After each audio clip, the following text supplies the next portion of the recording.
module addresses the meaning and construction of a natural pond.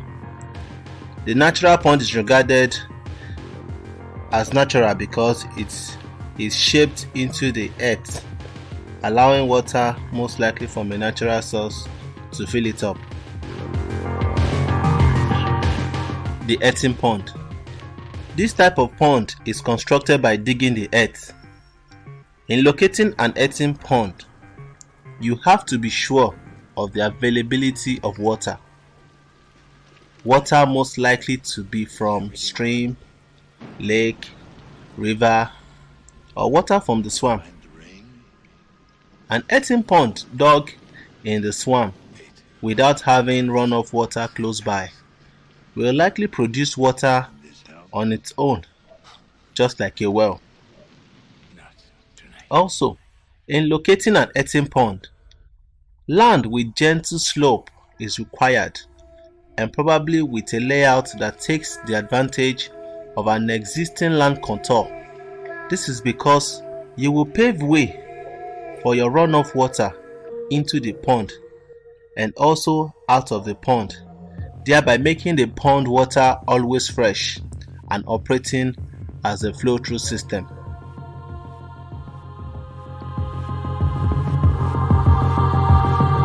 Pond is dug into the ground.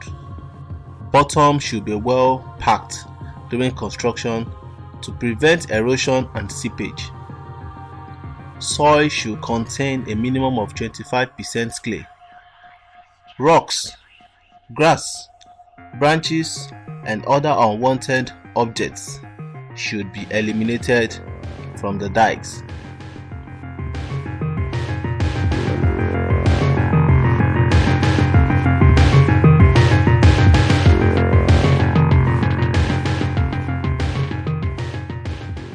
Configuration. Pond can be of any size as long as it is well constructed. However, rectangular or square shapes are considered the best and most common. Please note that the earthen pond is not to be dug straight down like a box. It is expected to cave in as the digging goes down, meaning the perimeter ground level and dike should be bigger than the perimeter bottom. Is everything all right? Drains or outlets. Don't mind the rain. Gate valves, battle board, tilt over stand pipes should be provided. If it's a very large pond, draining should take not more than 3 days. Inflow lines. Inflow lines should be of sufficient capacity to fill each pond within 3 days. If surface water is used, the incoming water should be filtered to remove undesired plants or animals. Dikes. Dikes should be sufficiently wide. Dikes are the edges of the pond that are above the ground level. Persons can walk on the dikes if wide enough. Road dikes should be made of gravel to making it solid. Grass can also be planted on dikes. Dikes help against erosion as it shields the pond. The higher the dikes, the lesser the chances of flood or erosion affecting such a pond. You are also expected to note the following. 1. Depending on the site, different ponds might be constructed in different ways. 2. In draining your pond, some are dug into the earth without a provision for completely draining the water. These ponds will require a pumping machine to suck out or pump out all the water in it. 3. Depending on how safe a site is, an earthen pond can be constructed by having a draining big pipe under it leading directly to the main farm drainage. You only need to open the outlet and the whole water will drain out in due time. 4. Some earthen ponds have concrete walls. Some people tend to spend more in reinforcing their earthen ponds by building walls to the dike level. You should note that this is an added expense which can be avoided if the proper soil land is selected. Although it also makes the pond neater and it could look like a large earthen concrete pond.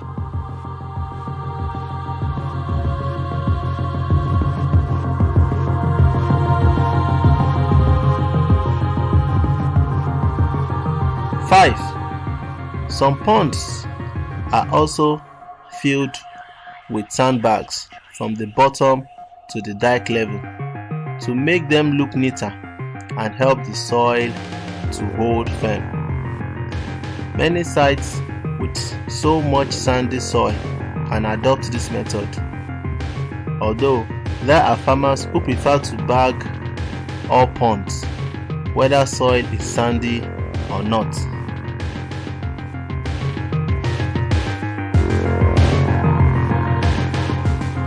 This will make the pond neater and beautiful, make water in it neater, and also prevent so much mud from settling at the bottom.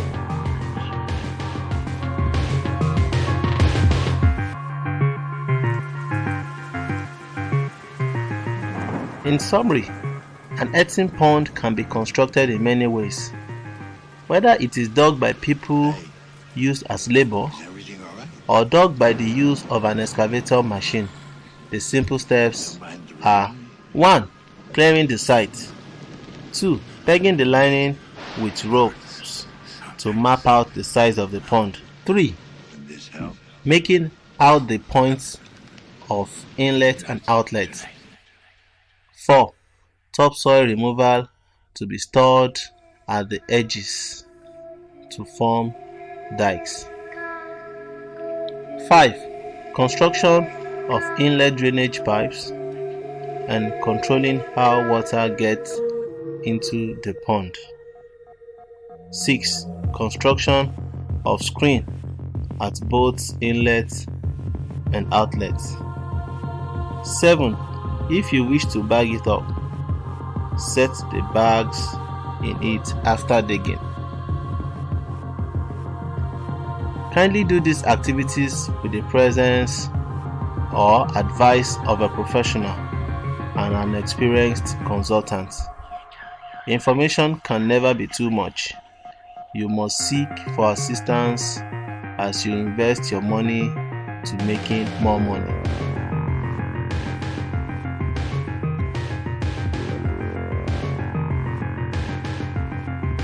Brief on pros and cons of ponds. This is to provide an answer to the question raised in Module 1, asking which pond is the best for production. You should note that different types of ponds are used for different purposes. This is dependent on the nature of your catfish business. And let's talk about the earthen pond first. Most people that intend to raise their fish to very big and giant sizes prefer the earthen pond. This is because it's a mimic of the natural habitation, and your catfish do not only rely on the feed you give them, they find quite a number of other plants and animals to eat in the pond. The volume of water earthen ponds hold is not easy to come by pumping from a borehole or well. Thus, the large space makes catfish grow faster and bigger. One disadvantage of earthen pond is that fishes are not easily harvested from them. You will require the labor of a number of persons to drag the fish out. You cannot also keep tabs or be sure of the exact number of fish remaining in the pond when comparing to the amount stocked. You will have to leave that discovery to the day you harvest them all.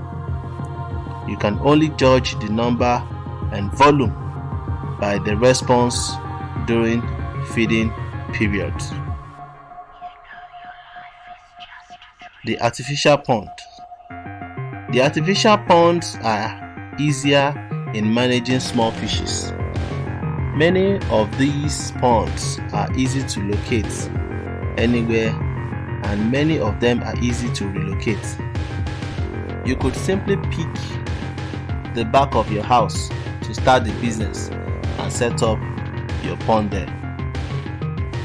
One can easily drain the pond water and get a good analysis of the fish condition and number. For hatching, one can use the rubber or plastic pond and have a successful production well monitored.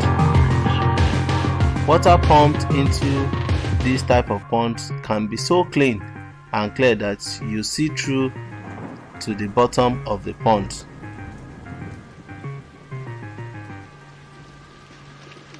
If you are the type that only buys fresh and live fish to retail to other customers, then the artificial ponds are the best for storage. Can this help? However, an artificial pond requires you to rely on public power supply or a generator in getting water into it, thus adding to the cost of pumping water every now and then to your production total cost.